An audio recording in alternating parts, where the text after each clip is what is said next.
Well, we're on a unit now where we're describing what happens when atoms chemically bond together. This is described in your notes as just a very strong attraction between an atom of one element and an atom of another element, and sometimes multiple atoms, and they, almost like a chemical glue, kind of stick together and make a new kind of substance. So the example that I have for you, and is probably on the sheet that you're looking at, is how do we show how atoms of magnesium will bond to atoms of chlorine? And a related question, and some people get confused by this, maybe magnesium atoms would bond to each other. Could that happen? So I'm going to show you how to think through this and also describe some models that I have for you to use to help you with this process.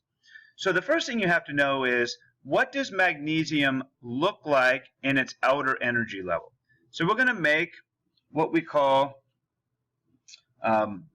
models. Lewis dot structures is another fancy name for them, to show what these different atoms look like. So you have to know something about the outer electrons for these, and this is why we learned about the periodic table. So magnesium has the symbol Mg, and because it is in column 2 on the periodic table, we know it has 2 outer electrons. So we draw these little dots. You can really draw them anywhere, but we draw them like that. And chlorine, being in column 17 on the periodic table, has 7 outer electrons. So we draw those like this. I'm drawing 7, and again, it doesn't really matter where you put them.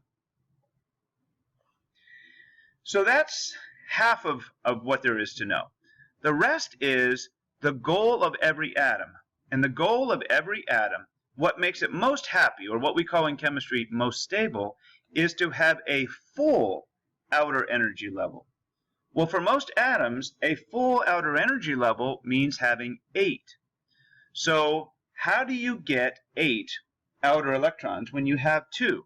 The easy, or seemingly easy answer is, well, you just get 6 more. But it turns out it's really hard to get 6 additional electrons for an atom.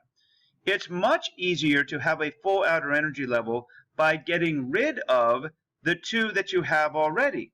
And if I show you a model of what a magnesium atom looks like, you'll understand. So I'll grab my periodic table that I keep handy here, and I'll show you magnesium here. Now magnesium, it says 2, 8, 2. That means it has 2 in the first energy level, 8 in the next, and 2 in the outer energy level, which is why I drew it like this. Well, you see, you could have a full outer energy level if you got rid of these last 2. So that means magnesium is going to be looking for a way to get rid of its 2 outer electrons. In doing so, it's going to become what we call a magnesium ion. It's just a little change in terminology.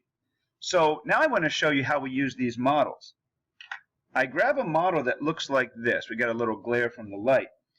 So it has the ability to give 2 electrons away, and these are indicated by like these 2 little triangles sticking out here.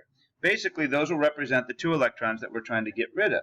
So I'm going to write the symbol Mg to represent that magnesium.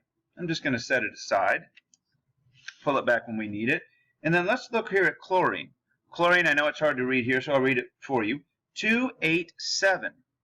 So if its goal is to have 8 in its outer energy level, it could either get rid of those 7 or, more likely, find 1 more electron to make 8 in its outer energy level.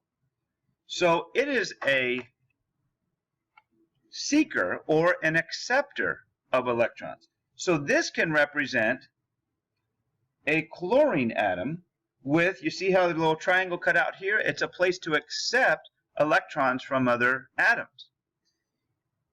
So now, if we have a magnesium and a chlorine close together, you see how a magnesium can give 1 of these electrons to this chlorine, making the chlorine happy. However, the magnesium is not yet happy because it's only been able to get rid of 1 of its outer electrons.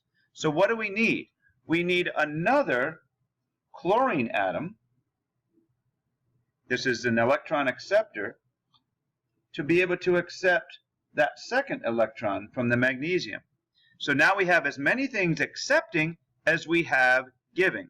maybe I shouldn't say the same number of things, because it's not really the same number of things. You see, we've got 2 atoms of chlorine, but only 1 atom of magnesium. But because this one is giving away twice as many as these are accepting, that's the perfect number to have. So once we count how many of each thing we have, that's when we are able to write the chemical formula for it. So the chemical formula for what I've built here, and we always write the metal atom, that's the giver of electrons. The metal atom gets written first, Mg. If we only have 1 of something, we don't write the 1, we just leave it be. And then we write the electron acceptor, and that's my chlorine, right next to it. And we write how many we have as a subscript. So that's a 2. So Mg, one of those, and 2 of these is written MgCl2.